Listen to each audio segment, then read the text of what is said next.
Bismillahirrahmanirrahim. Assalamualaikum warahmatullahi wabarakatuh. Alhamdulillah wassalatu wassalamu ala Rasulillah wa ala alihi wa ashabihi wa man tabi'ahum bi ihsanin ila yaumil din, ba'd. Alhamdulillah, pada subuh ya, pagi hari ini kita ada di tanggal 27. Masya Allah, teman-teman sekalian yang dirahmati Allah, masih semangat ya dalam rangka mengisi waktu-waktu luang i'tikaf ini, masih semangat pengajian. Mudah-mudahan Allah menerima amalan-amalan kita selama di bulan Ramadan ini, khususnya lagi yaitu amalan-amalan di malam-malam ganjil ya. Karena subhanallah, sebagai bayangan ya, bahwa setiap kita itu pasti melewati Lailatul Qadar. Pasti Pak. Orang yang hidup dari 21 Ramadan, malam 21 Ramadan, kemudian lewat sampai Syawal, itu pasti dia mendapati Lailatul Qadar. Pertanyaannya, ketika Lailatul Qadar itu berlangsung, kita dalam keadaan apa? Itu yang jadi acuannya ya. Di Lailatul Qadar setiap orang pasti mengalaminya. Cuma ketika Lailatul Qadar itu datang, ada orang yang pacaran, ada orang yang masih sibuk dengan gadgetnya, ada orang yang i'tikaf di masjid, ada orang yang taraweh di rumah, taraweh di masjid ya, macam-macam kan? Nah, itulah yang nanti jadi acuan. Ketika Lailatul Qadar berlangsung, seseorang sedang dalam keadaan apa? Seperti yang kemarin saya sampaikan, saya lupa ya, sampaikan di sini atau di mana ya? Kata para ulama, hidupkanlah 10 malam terakhir di bulan Ramadan. Hidupkan di sini kalau yang sempat i'tikaf, bagus i'tikaf. Tapi kalau yang enggak i'tikaf gimana? Orang yang tidak i'tikaf bisa enggak dapat Lailatul Qadar? Bisa juga. Sungguh terlalu sempit kalau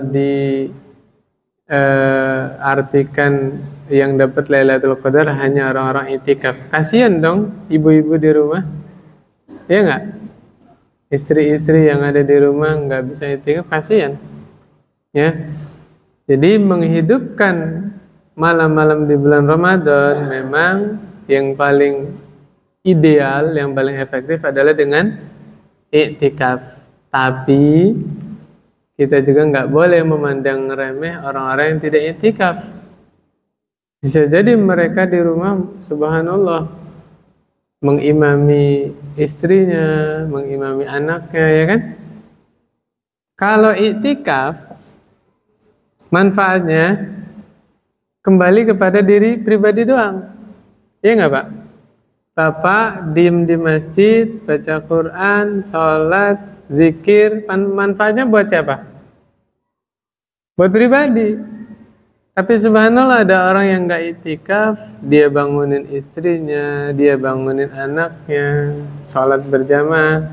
Manfaatnya buat siapa? Pribadi dan orang lain.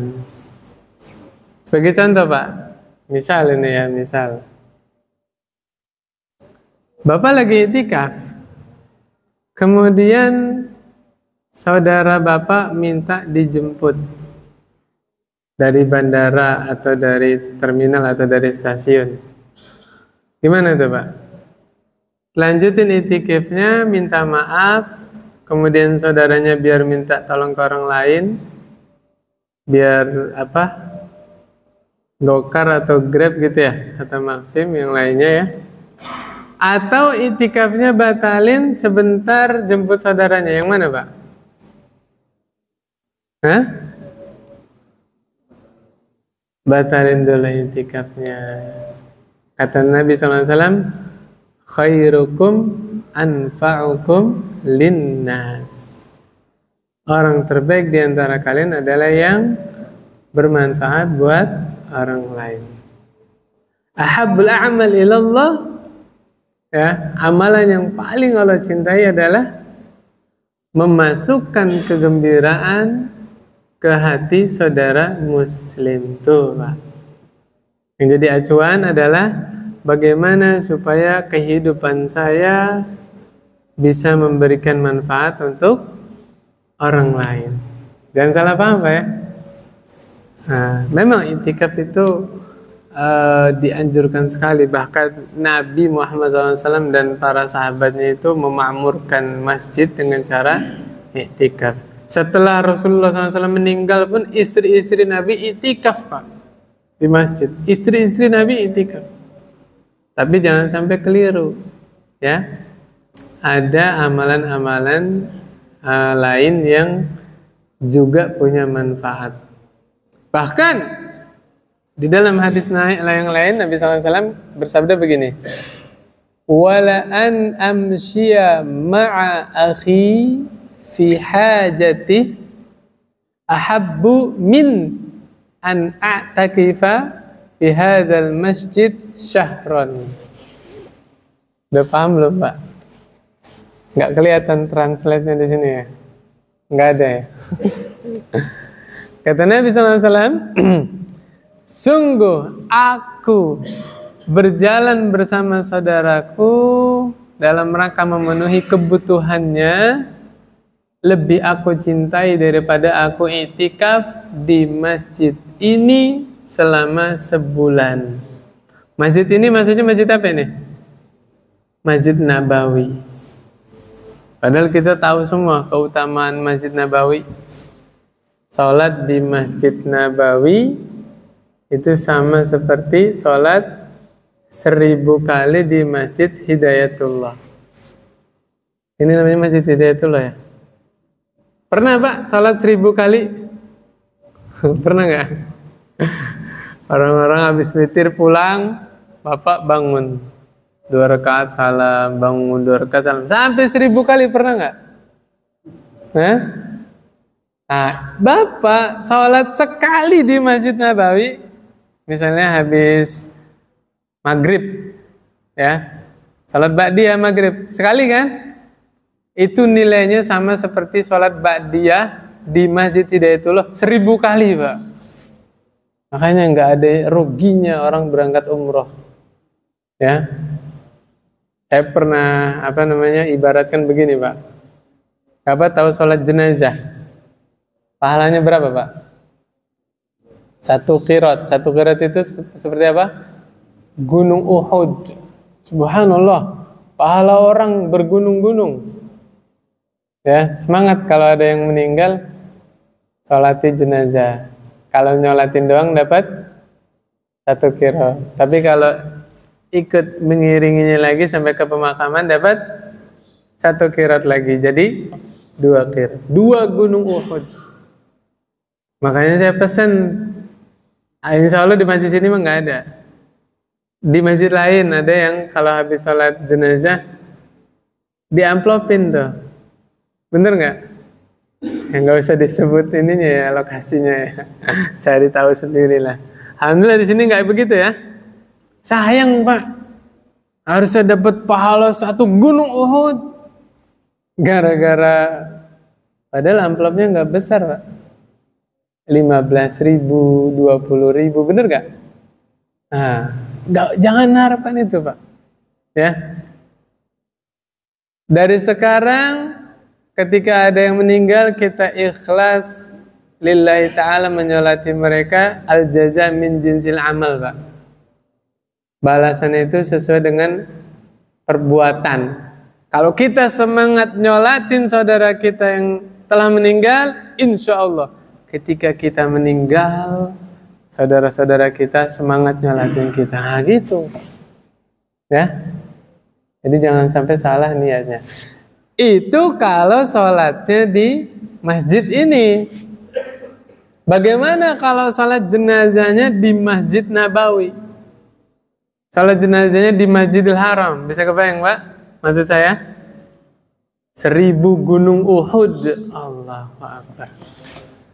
Dan boleh tanya yang sudah haji, yang sudah umroh, di Masjid Nabawi, Masjidil Haram, setiap waktu ada sholat jenazah.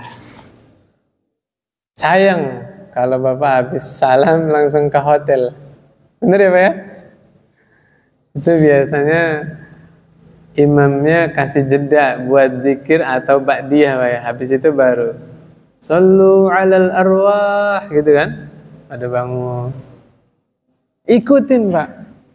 Ya mudah-mudahan kita semua dapat rezeki umrah ya dari Allah Subhanahu wa taala ya.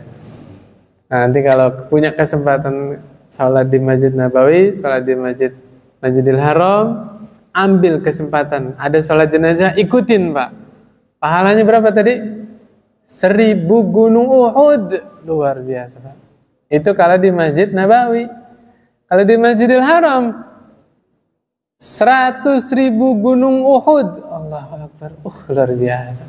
Makanya nggak ada ruginya orang-orang yang berangkat umroh. Pulang-pulang ngantongin pahala sangat banyak, sangat besar. Belum lagi nanti ada sholat di mana? Masjid Quba. Siapa yang sholat gini hadisnya. Siapa yang datang dari rumahnya sudah punya wudu, berarti kan kalau teman-teman dari hotelnya ya sudah punya wudu, kemudian sholat 2 rakaat di Masjid Quba, maka dia mendapat pahala umroh. Enak gak tuh? Luar biasa ya.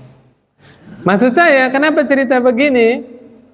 Tadi hadis Nabi, kata Nabi SAW, sungguh aku menemani saudaraku dalam rangka memenuhi kebutuhannya, lebih aku cintai daripada aku itikaf di Masjid Nabawi selama sebulan, Pak. Berarti besar pahalanya kalau kita menemani saudara kita yang sedang ada keperluan. Sebulan Pak itikaf ya. Tadi 1 kali sholat aja 1000 kali. Gimana kalau 1 bulan? Yang ba'diyahnya, yang sholat duhanya, sholat malamnya dihitung semua 1 bulan. Sholat fardu berjamaahnya, ya zikirnya, subhanallah.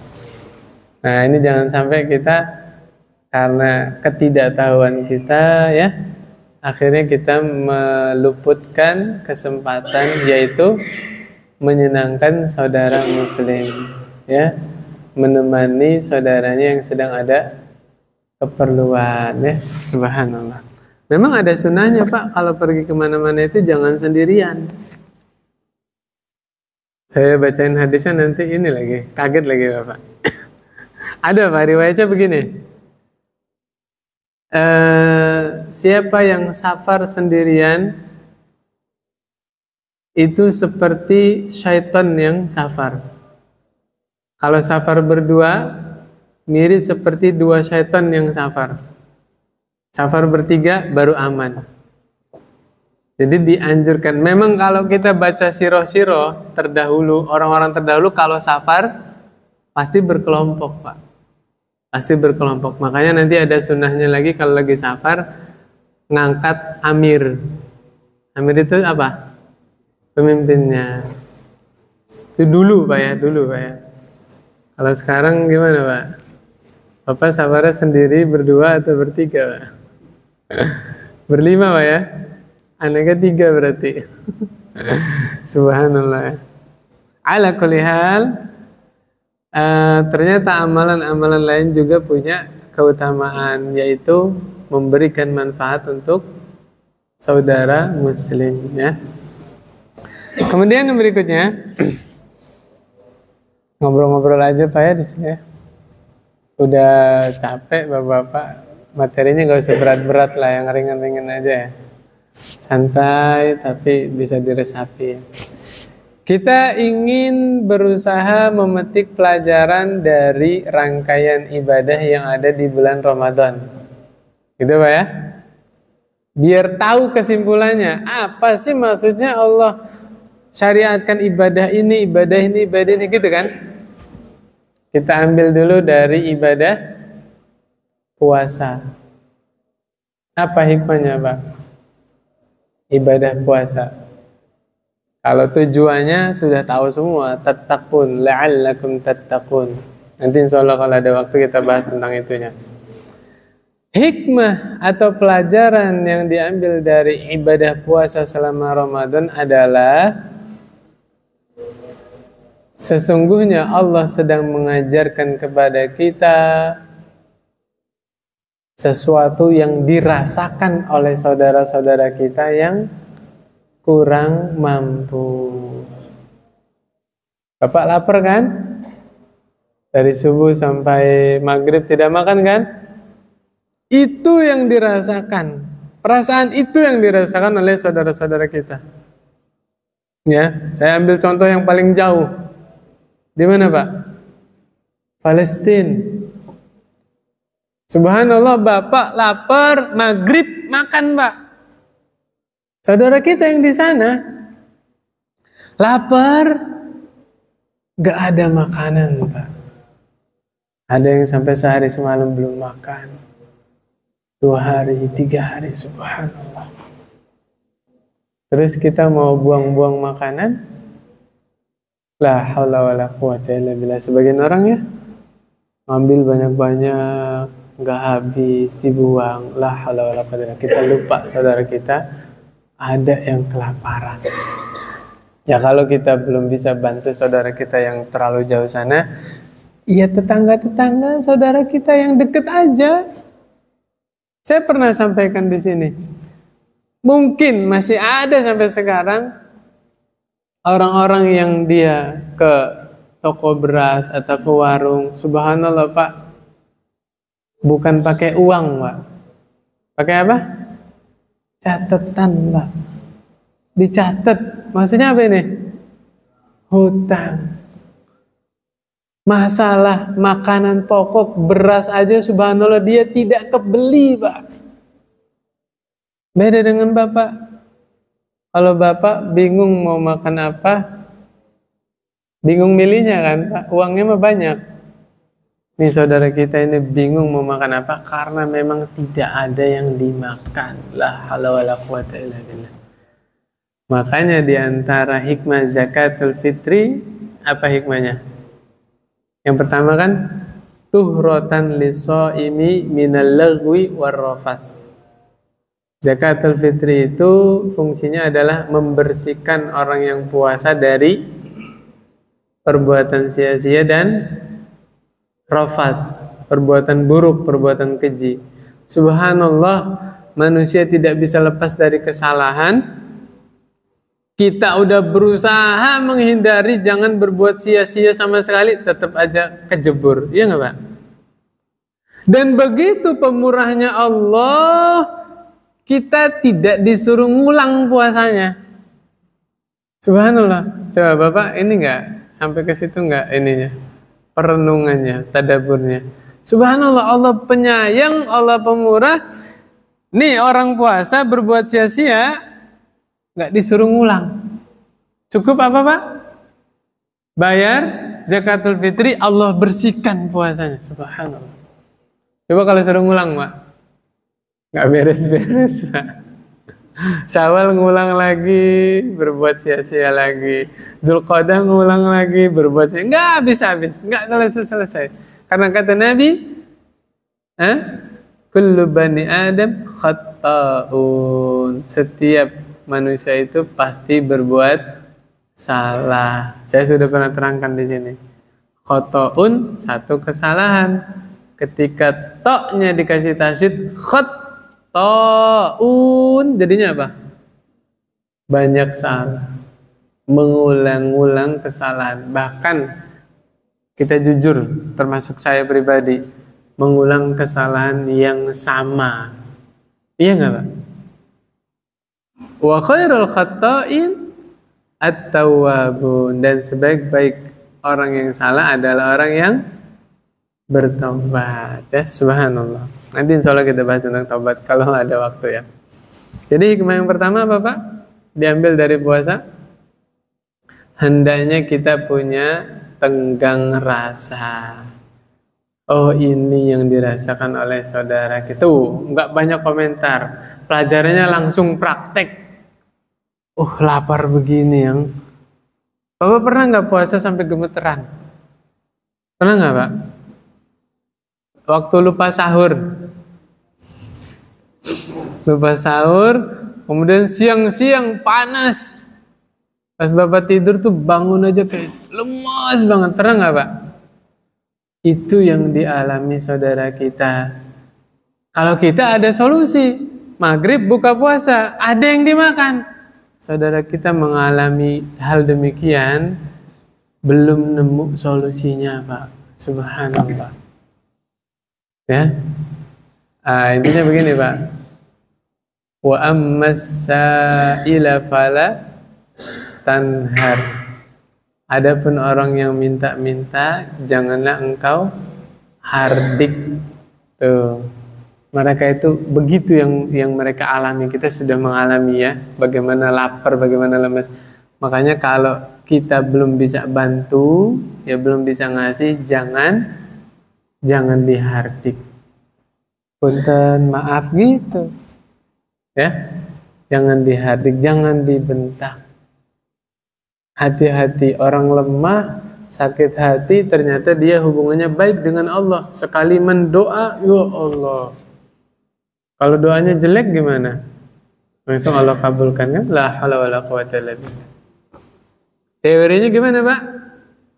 Kalau kita belum bisa memberikan manfaat untuk orang lain, maka jangan menyakiti orang lain. Jangan mengganggu orang lain. Kalau belum bisa memperbaiki jalan yang rusak, yo jangan bikin polisi tidur. Nggak Pak? Mudeng nggak maksud saya Pak? Ya kan? Kalau kita belum bisa memudahkan saudara kita lewat, ya jangan dipersulit. Nabi doa loh Pak. Kata Nabi SAW, ya Allah, mudahkanlah urusan orang-orang yang memudahkan kaum muslimin. Ya Allah, persulitlah urusan orang-orang yang menyulitkan kaum muslimin. Yang lewat jalan itu kaum muslimin bukan Pak? Ya, kalau ada kerja bakti bikin polisi tidur, ikutan nggak Pak? Ikutan nggak Pak? Itu jariah loh Pak.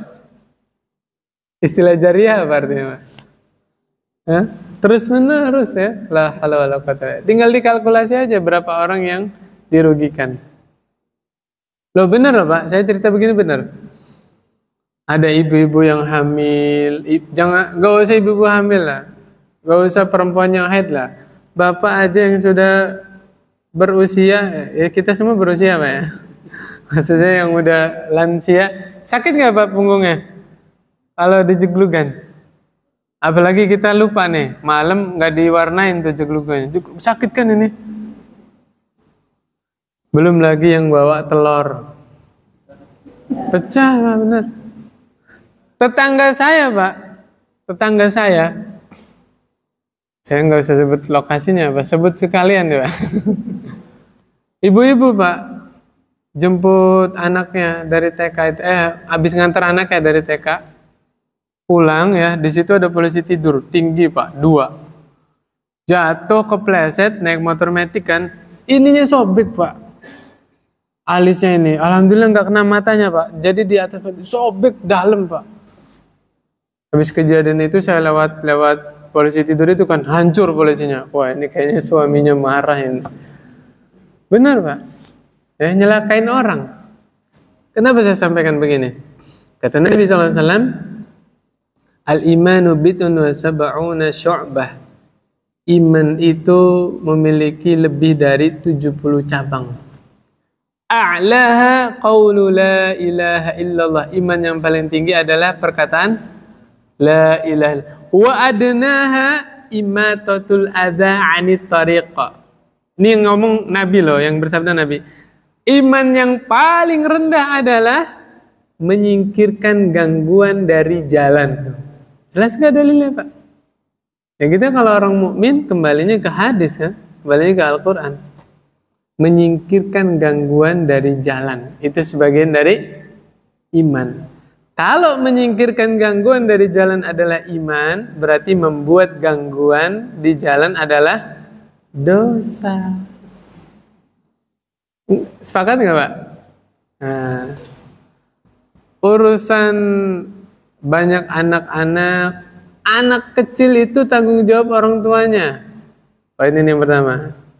Urusan banyak anak-anak, jalan itu bukan tempat main. Ayo, bener nggak? Jalan tempat main bukan?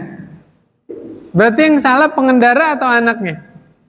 Nah, kadang-kadang karena ya ketidaktahuan kita nggak mau ngaji, kemudian jarang ke masjid, akhirnya tanpa disadari di dalam hatinya tumbuh ego.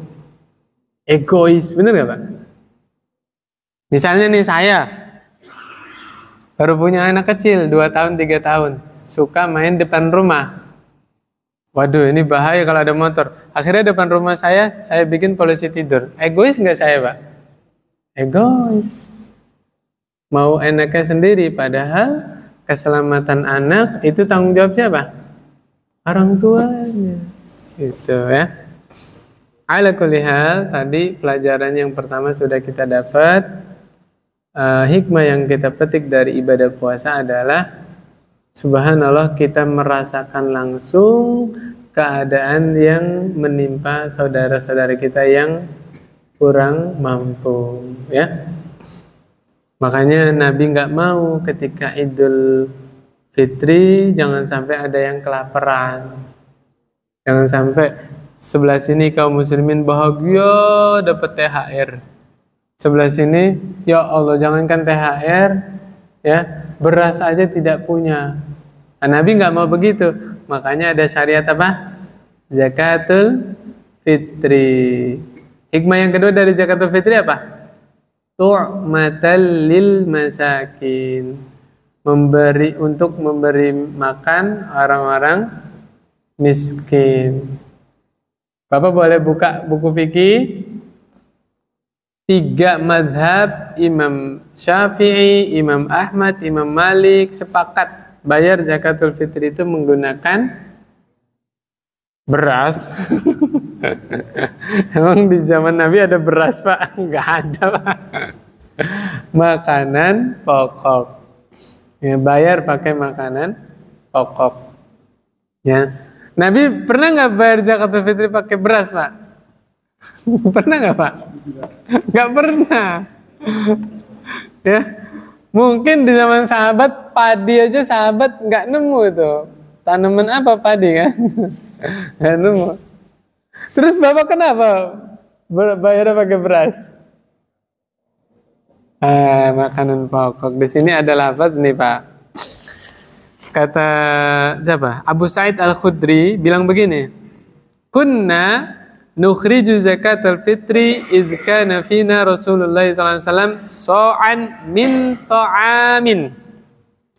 Kami mengeluarkan zakatul fitri di zaman Rasulullah SAW 1 so' dari ta'am. Tuh lafaznya ta'am. Ta'am artinya apa?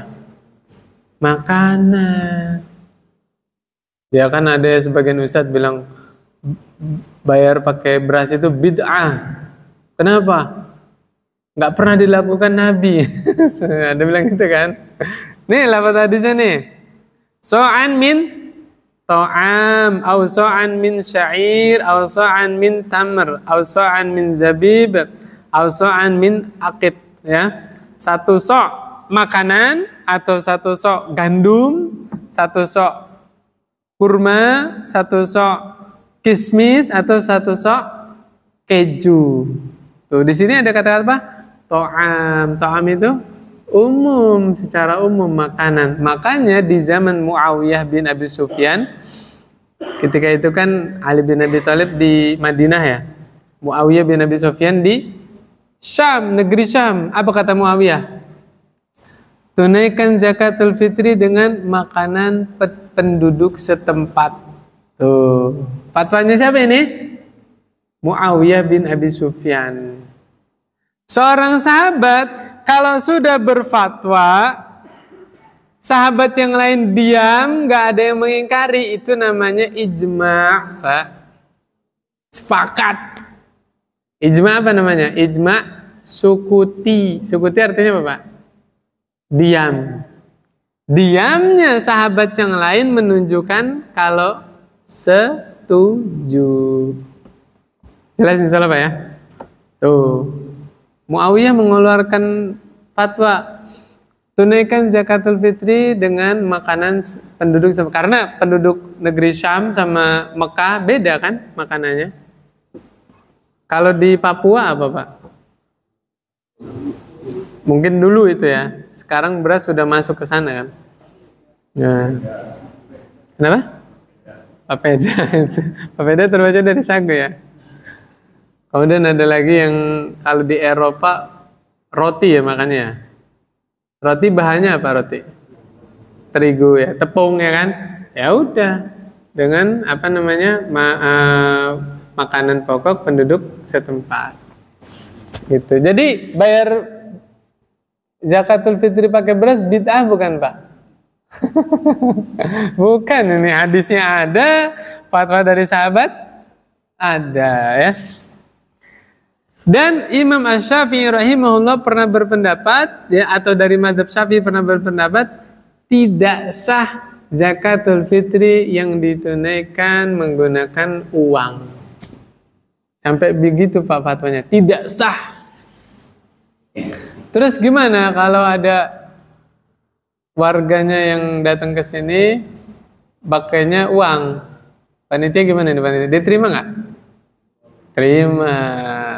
Mereka kan nggak tahu, panitianya kan yang tahu kan. Nah, sama panitia uangnya dibelikan beras, udah selesai gitu. Nah, inilah fungsinya panitia penerimaan zakat, tahu ilmunya, jadi santai ya. Dan jangan melakukan transaksi jual beli di masjid, Pak ya. Di sini insya Allah nggak terjadi ya, di masjid sana Pak. Ada itu Pak. Jadi ya mungkin karena ketidaktahuan ya. Ada yang bayar zakatul fitri pakai uang Pak. Dia siapin beras tuh di sini sekresek. Hijab kabul tuh dibeli, berasnya dijual. Itu kejadiannya di mana? Di masjid. Boleh nggak jual beli di masjid? Nggak boleh. Yang benar seorang panitia terima aja uangnya. Terima kasih Ibu ya, nanti saya belikan zakat. Saya belikan beras gitu, nggak apa-apa. Ya, alhamdulillah panitianya kan amanah, sudah tahu ilmunya bahwa zakatul fitri itu berkaitan dengan makanan pokok. Gitu ya, subhanallah. Jadi yang paling selamat kita bayar zakatul fitrinya pakai apa, Pak?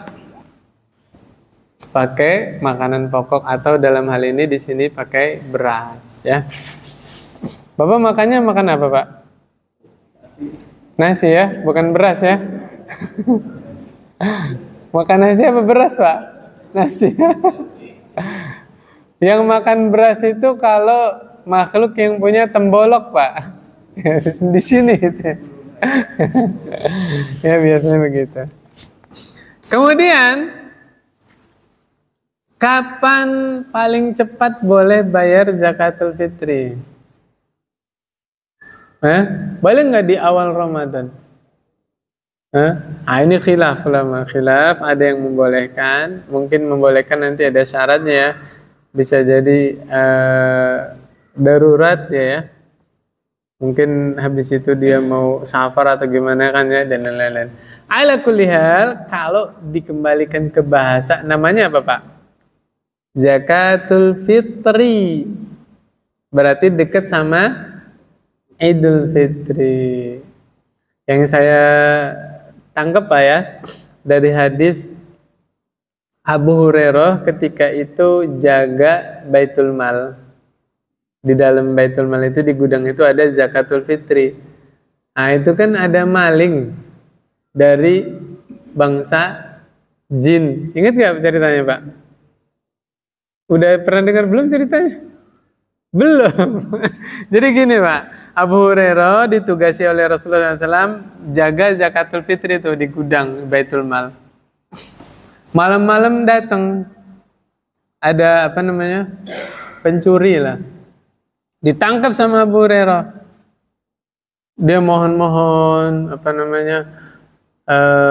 keluarganya kelaparan gini gitu ya. Abu Hurairah hatinya lembut Pak. Gimana nggak lembut, orang ngerasain miskin juga. Abu Hurairah tuh tinggal di teras masjid Pak, nggak punya rumah. Ayo, ada yang lebih miskin daripada sahabat? Hah? Kenapa tinggal di masjid? Gak punya rumah, gak bisa bayar kontrakan. Makanya tinggalnya di masjid. Makanya dari mana? Kalau nunggu ada yang ngasih, tapi gak minta-minta Pak. Para sahabat tuh kerjaannya belajar hadis, ngafal hadis. Nabi royal, setiap ada yang ngasih hadiah ke Nabi itu dibagiin ke sahabat-sahabat. Nah, Abu Hurairah kan orangnya lembut, dilepas tuh pencurinya. Pagi-pagi ketemu Nabi. Nabi bilang begini, "Wahai Abu Hurairah, tadi malam ada tamu ya." Bahasa Nabi ini ya, lembut ya. "Nanti malam dia datang lagi." Nabi bilang begitu. Padahal Abu Hurairah nggak cerita Pak. Ya, kan wahyu. Nabi berbicaranya berdasarkan wahyu. Wa ma yantiqu 'anil hawa in huwa illa wahyu yuha.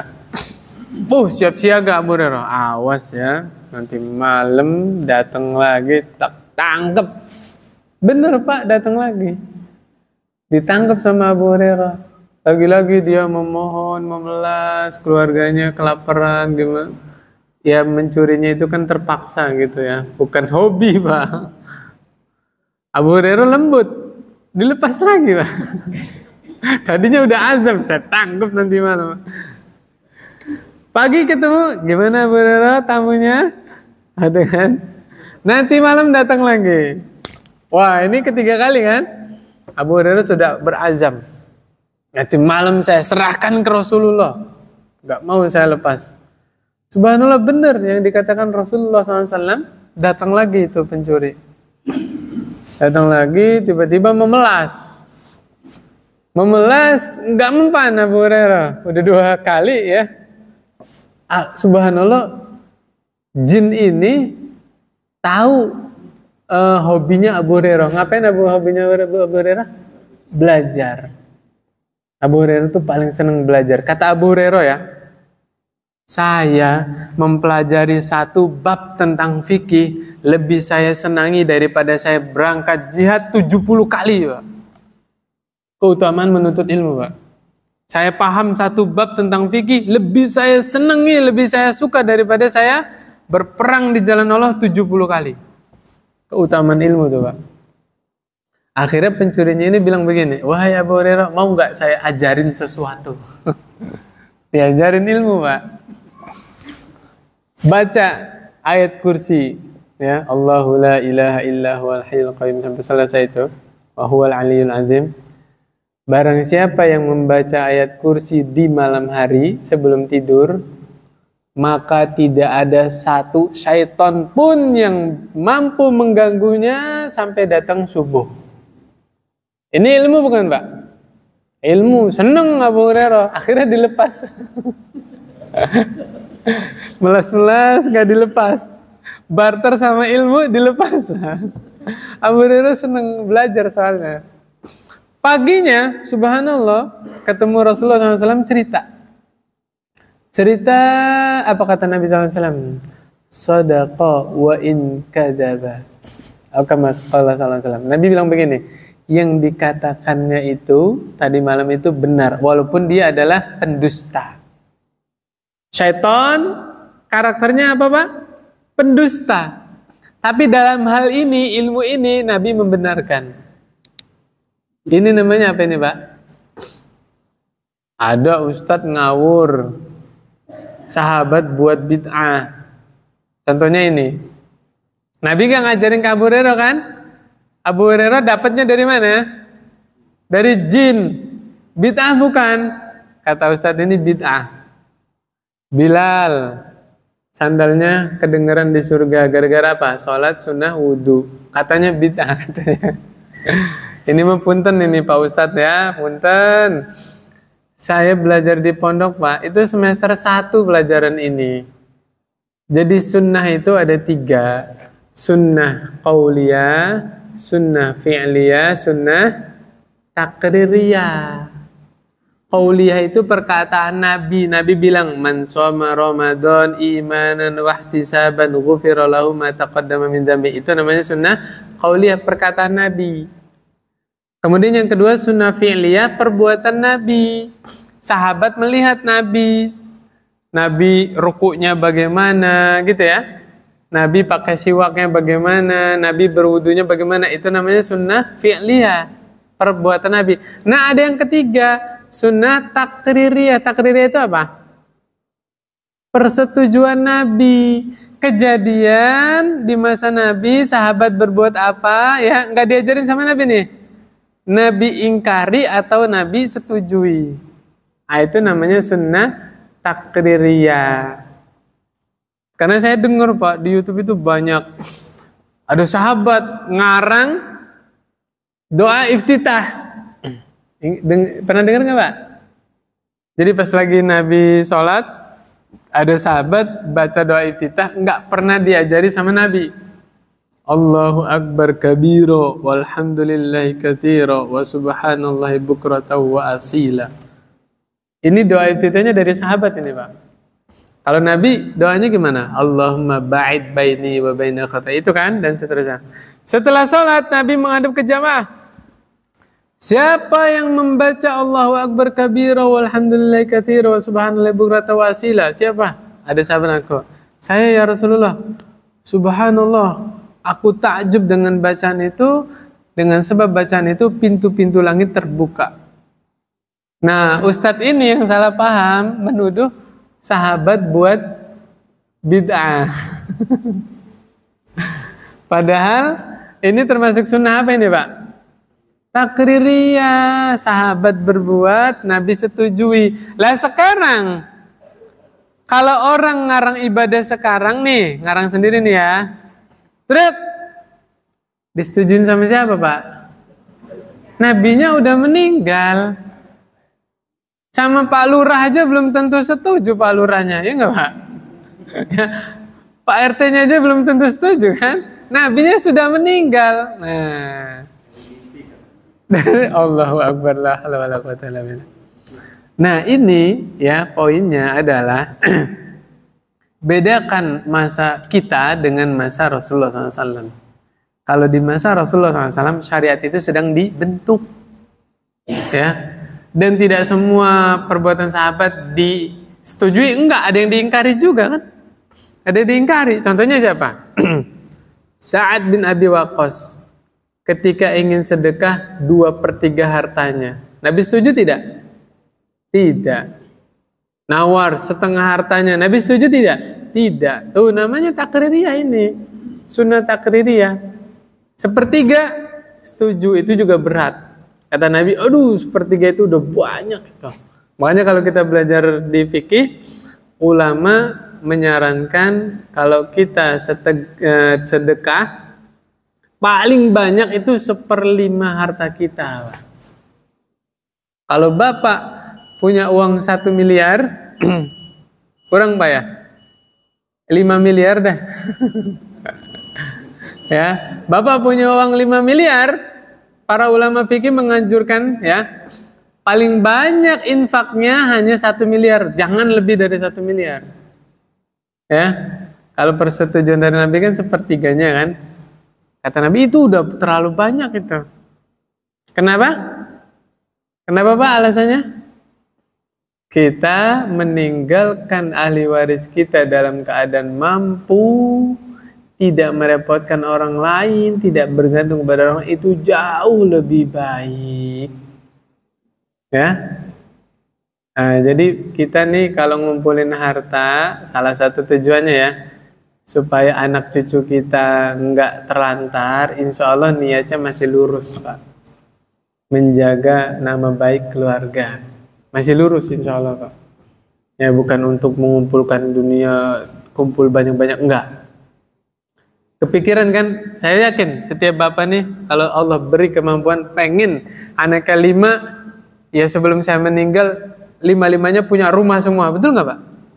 Nah, bagus itu Pak, itu keinginan tujuan yang bagus ya, dan tidak bertentangan dengan syariat. Demikian. Nah, kalau lihat dari kisah Abu Hurairah tadi, Abu Hurairah jaga zakatul fitri berapa malam itu Pak? 3 malam kan? Di situ nggak cerita besoknya Idul Fitri, iya nggak Pak? Nggak ada cerita besoknya Idul Fitri kan? Nah, berarti bayar zakatul fitri 3 hari sebelum lebaran, 4 hari sebelum lebaran masih masuk afdoliyah. Masih dapat keutamaan. Karena saya dengar Pak, ada jamaah ya, pas lagi saya ceramah begini ada jamaah, Ustadz, itu ada Ustadz yang ceramah katanya yang afdol itu bayar zakatul fitri malam takbiran. Akhirnya gara-gara itu pada nunda-nunda. Saya bilang ya, betul malam takbiran afdol bayar zakat, tapi nyusahin panitia. Bener nggak Pak? Panitia juga punya keperluan lain ya. Misalnya lebaran besok Rabu ya, pengennya panitia malam Selasa udah beres semua, betul nggak Pak? Nah, jangan nyusahin orang juga. Ada lagi yang berpendapat paling afdol itu ba'da subuh sebelum sholat Id, ya nggak? Iya betul, tapi rempong nggak orang lainnya? Orang yang nerima zakatnya juga rempong kan? Nah itu ya, jadi harus dikondisikan juga ya. Ikuti aturan panitianya bagaimana. Kalau di sini terakhir nerima zakat kapan Pak? Senin itu kan terakhir kan, malam Selasanya dibagiin kan. Ikuti aturannya, ikuti. Kalau mau ngatur sendiri, ya udah bayar sendiri. Langsung ke orangnya. Boleh tidak? Boleh, silakan. Saya mau dapat keutamaan lah ba'da subuh. Pas ba'da subuh cari, gak ada yang mau nerima lagi. Pada sibuk ngurusin mau sholat itu kan. Walaupun, nah ini ada cara nih Pak. Walaupun ya, ada kemudahan Pak, ada kemudahan. Jadi misalnya Bapak karena kesibukan dan hal yang lain ya, berasnya sudah ada di rumah nih. Qadarullah Bapak kelupaan. Itu udah mau sholat Id nih, pada subuh. Waduh, saya belum zakat fitrah. Misalnya ya. Ini dimudahkan Pak. Bapak cukup hubungi orang yang berhak menerima zakat. Nah, boleh saudara sendiri juga boleh. Nah, Assalamualaikum Bapak, ini saya udah siapin zakat fitri. Di rumah saya ada 15 kilo misalnya, 5 orang ya, 15 kilo. Minta nanti minta tolong diterima ya. Diterima dulu Pak. Nanti diambilnya bisa siang atau besok, gampang lah, fleksibel. Oh iya saya terima. Nah itu sudah dianggap bayar zakatul fitri. Kalau dalam hal ini cukup akad saja. Berasnya bisa diambil nanti siang atau besok. Enak nggak Pak? Tuh gampang kan? Ini solusi kalau kapan-kapan terjadi demikian ya. Jadi enggak bawa beras nyari orang miskin mana. Ya orang juga malu, kamu miskin nggak? Nah jadi berasnya ada di rumah, dia cukup hubungi. Bapak saya mau bayar zakat ke Bapak ya, minta tolong diterima. Yang penting Bapak terima dulu, nanti masalah saya anterin kapan, nanti siang atau besok gampang, nanti dikondisikan. Oh iya Pak, saya terima zakatnya. Nah itu sudah dihitung bayar zakatul fitri. Enak Pak ya? Nah itu kalau nggak punya HP ya, pinjam HP teman.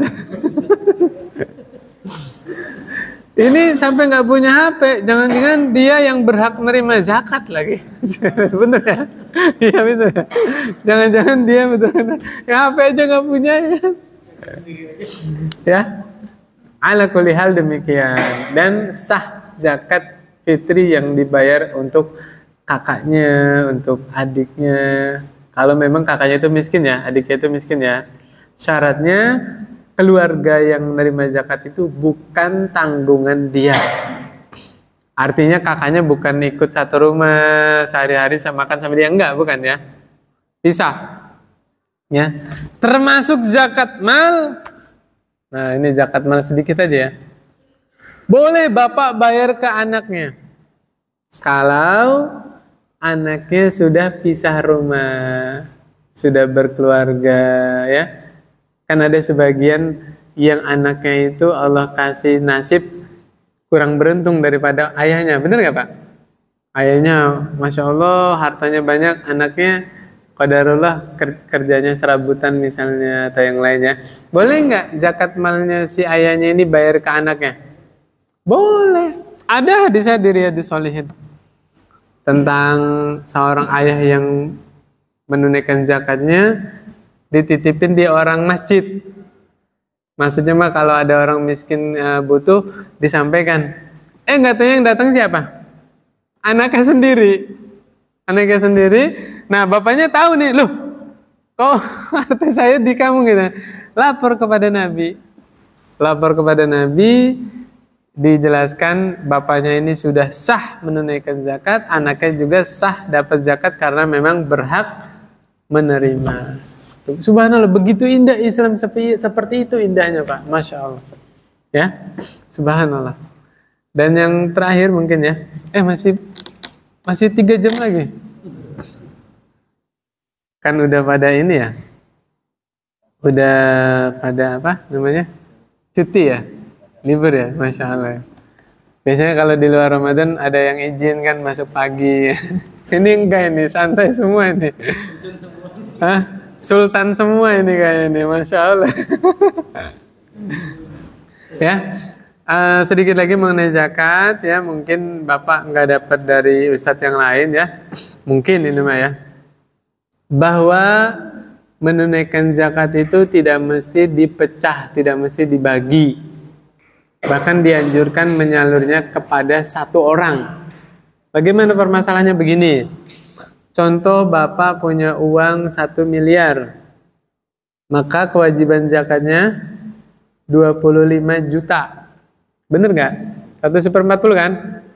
Nah, 25 juta ini kalau Bapak bagi ke 25 orang miskin, masing-masing dapat berapa? 1 juta doang Pak. Sedikit apa banyak? Sedikit. Apa-apa naik sekarang ya. Nah, kamu habis berapa jam doang? Ya 1 juta. Tapi kalau 25 juta itu Bapak kasih ke satu orang, gak usah susah-susah nyari, saudara sendiri aja. Ponakannya yang butuh disupport ya, Pak D-nya atau Bu D-nya ya.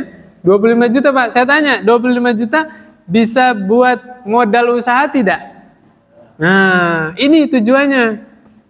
Yang harapannya ponakannya ini tahun ini nerima zakat karena dapat modal usaha nih 25 juta. Tahun depan insya Allah dia yang bayar zakat. Tuh, secara tidak langsung kita membantu pemerintah mengentaskan kemiskinan. Iya nggak Pak?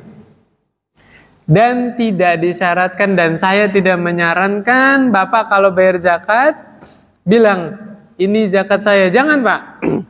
Bahaya. Iya, ponakannya pintar. Ponakannya nerima zakat dari Bapak misalnya 4 juta. Dek, ini omnya mau bayar zakat ke kamu. Dihitung tuh. Wih, zakatnya omnya 4 juta. Berarti uang om saya 160 juta. Besok saya ngutang lah ke om. Iya nggak? Bener nggak? Iya kan? Nah, makanya saya bilang, teman-teman yang mau bayar zakat, tidak usah diucapkan, ini zakat saya, nggak usah. Innamal a'malu bin niat. Pokoknya Bapak udah ada niat, ngasih THR keponakannya itu maksudnya zakat ya. Kan orang taunya kalau lebaran THR kan, tapi padahal itu zakat Bapak. Nggak usah diucapin, kasih aja. Gitu. Kecuali kalau Bapak zakatnya ke panitia masjid, itu kan butuh keterangan ya. Ada sodako, infak, zakat, apa satu lagi Pak? Hah? Ya fidyah ya, itu kan butuh keterangan ya. Nah, itu nggak apa-apa diucapkan.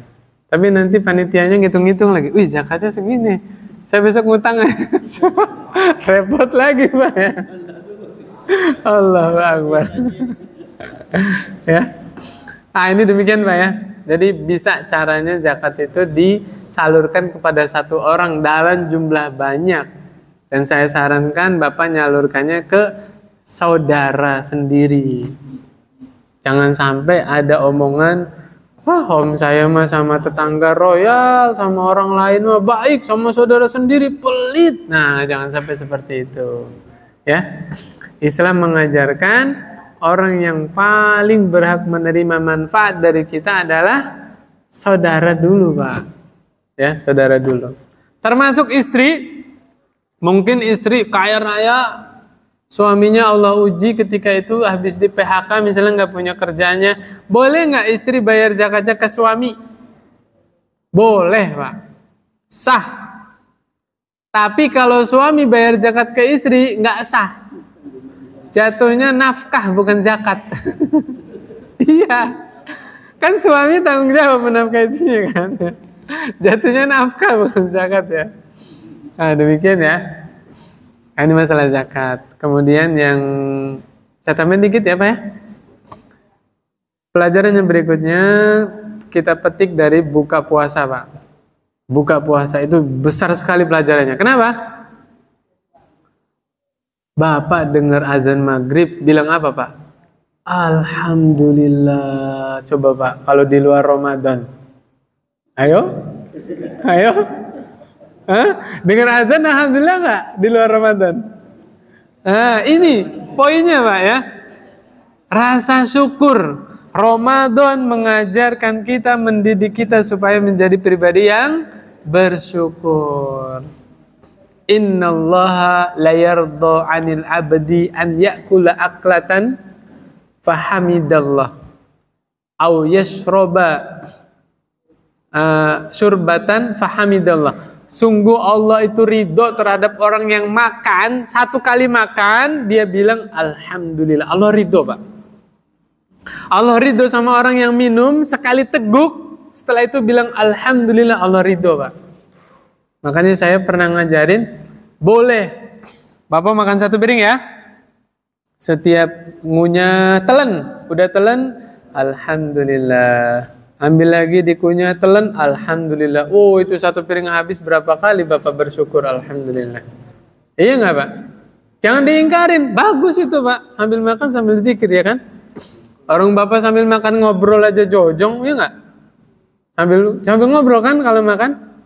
Nah, jangan lupa alhamdulillah. Walaupun hak ya kewajiban kita alhamdulillah ya satu kali selesai makan udah beres bilang alhamdulillah. Ini Pak, ini poin Pak. Kadang-kadang keliru ya masyarakat. Kewajiban bilang alhamdulillah itu habis makan Pak, bukan habis sendawa. Bener nggak? Tunjukin ke saya hadisnya kalau sendawa bilang alhamdulillah. Belum nemu sampai sekarang. Iya nggak sih Pak? Nah, ini khawatir jadi hal yang baru Pak. Kalau bersin alhamdulillah ada sunnahnya. Kalau sendawa mana hadisnya? Iya nggak Pak? Kalau Bapak alhamdulillahnya nunggu sendawa, kalau nggak sendawa nggak alhamdulillah. Nah, maka yang sunnah selesai makan alhamdulillah, selesai minum alhamdulillah. Nah, ini mudah-mudahan jadi kebiasaan Pak. Ramadannya boleh berlalu, kebiasaan baiknya tetap masih ada ya, walaupun bukan buka puasa ya, sarapan Pak ya. Habis makan, alhamdulillah ya Allah, nikmatnya, lagi lapar makan. Nikmat nggak Pak? Nikmat ya, alhamdulillah. Yang terakhir, pelajaran yang kita dapat dari makan sahur. Makan sahur Pak. Kalau ininya, faedahnya banyak. Yang pertama, pembeda antara puasa kita dengan puasa ahlu kitab, benar ya? Ya, orang Nasrani Yahudi puasa juga. Orang Islam puasa juga, apa yang bedain? Makan sahur. Mereka nggak makan sahur. Gimana makan sahur? Orang sholat subuhnya nggak ada. Sahurnya kapan mereka ya kan? Ya. Nah ini kita semangat sahurnya. Dalam rangka apa? Berbeda dengan orang kafir. Karakter sahabat yang paling mencolok adalah sahabat paling nggak mau kalau disamain sama orang kafir Pak. Mana dalilnya? Puasa 10 Muharram. Puasa apa itu namanya? Asyura. Itu padahal sunnah kan? Nabi yang nyunnah kan? Tapi sahabat protes. Ya Rasulullah, 10 Muharram ini orang Yahudi juga mengagungkan. Tuh, sahabat gak mau disamain sama Yahudi.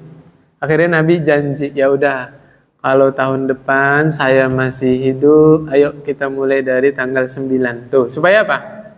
Berbeda dengan orang kafir. Nah, makanya makan sahur ini salah satu cara kita menyelisihi orang kafir. Kemudian makan sahur itu penuh dengan berkah.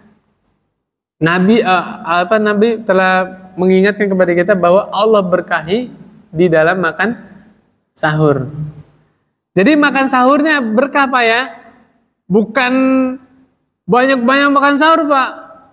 2 piring lah biar kuat sampai maghrib. Enggak Pak, bukan Pak. Salah satu yang bikin hati sakit, ya penyakit hati, itu kasratut ta'am. Banyak makan. Udah pernah bahas belum di sini Pak? Penyebab hati itu sakit. Kasratul kalam, kasratut ta'am, ya. Banyak bicara, banyak makan, banyak bergaul Pak. Banyak bergaul juga. Ini itikaf kan rame-rame, tapi usahakan masing-masing Pak ya. Kalau ngumpul jadinya ngobrol Pak.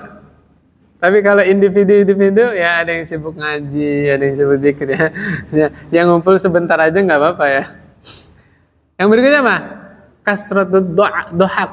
Kebanyakan ketawa. Ya, banyak ketawa itu bisa mematikan hati. Nah, termasuk makan sahur itu secukupnya aja Pak. Ya. Saya tanya Pak, makan sahur 1 butir kurma cukup nggak? Cukup. Tapi ya boleh Bapak makan nasi dulu pakai rendang. Nah, habis itu baru makan kurma, ya nggak? Itu lebih berkah lagi Pak. Kan udah kenyang tuh nasi pakai opor ya. Baru terakhirnya ditutup pakai kurma. Karena Nabi pernah bersabda sebaik-baik sahur adalah kurma, ya. Yang terakhir, jamaah sekalian yang dirahmati Allah Subhanahu wa taala, kita dididik oleh Allah Subhanahu wa taala bangun di waktu sahur, maksudnya adalah supaya nanti selesai Ramadan kebiasaan itu masih melekat sehingga kita terbiasa bangun sebelum subuh. Kenapa? Kebiasaan orang soleh terdahulu adalah bangun di waktu sahur. Wabil asharihum yastaghfirun wa yastaghfiruna bil ashar. Mereka itu kalau di waktu sahur ngapain Pak? Istighfar. Udah bangun Pak. Ya, artinya apa? Kita semua yang ada di masjid ini nggak ada yang merasa sudah soleh. Iya nggak Pak? Kita nggak merasa sudah bertakwa, kita nggak merasa sudah jadi orang baik. Kita bangun sahur, kita sholat subuh berjamaah, dan seterusnya semua amal soleh yang kita lakukan, itu hanya dalam rangka meniru kebiasaan orang soleh. Pernah dengar hadis nggak Pak? Man tashabbaha biqaumin fahuwa minhum. Siapa yang menyerupai suatu kaum, maka dia termasuk kaum tersebut. Ya nggak Pak? Nah, kebiasaan orang saleh terdahulu ngapain?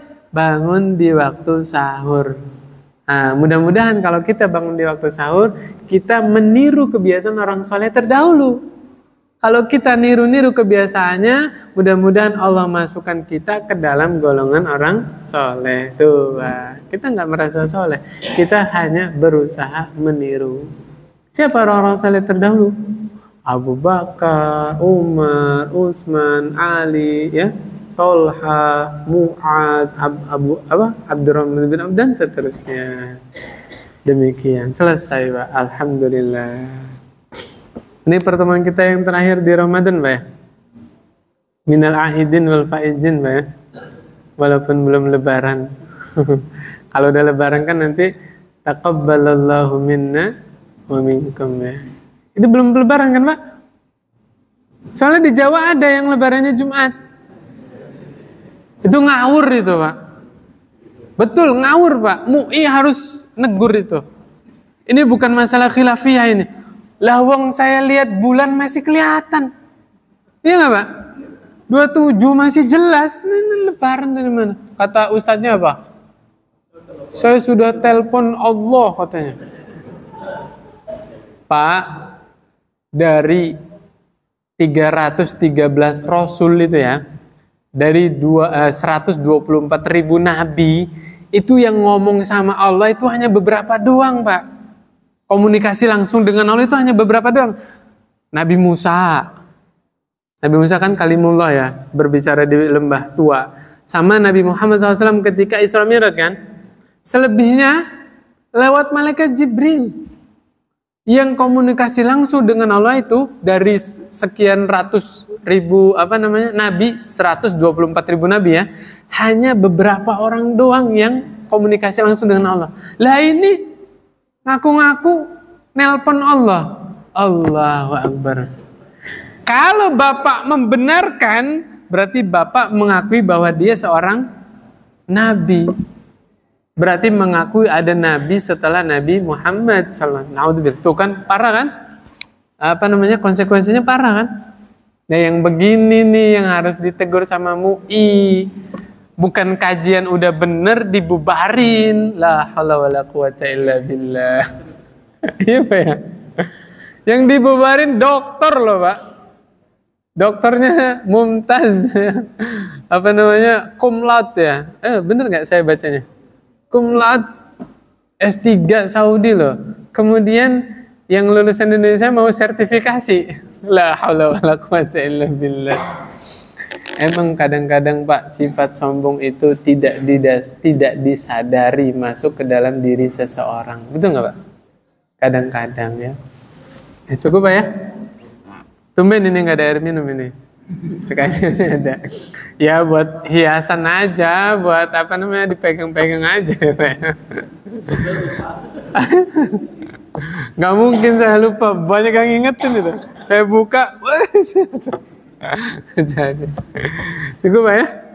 Kita akhiri pertemuan pada pagi hari ini dengan doa kafaratul majelis. Subhanakallahumma bihamdik asyhadu an la ilaha illa anta astaghfiruka wa atubu ilaik.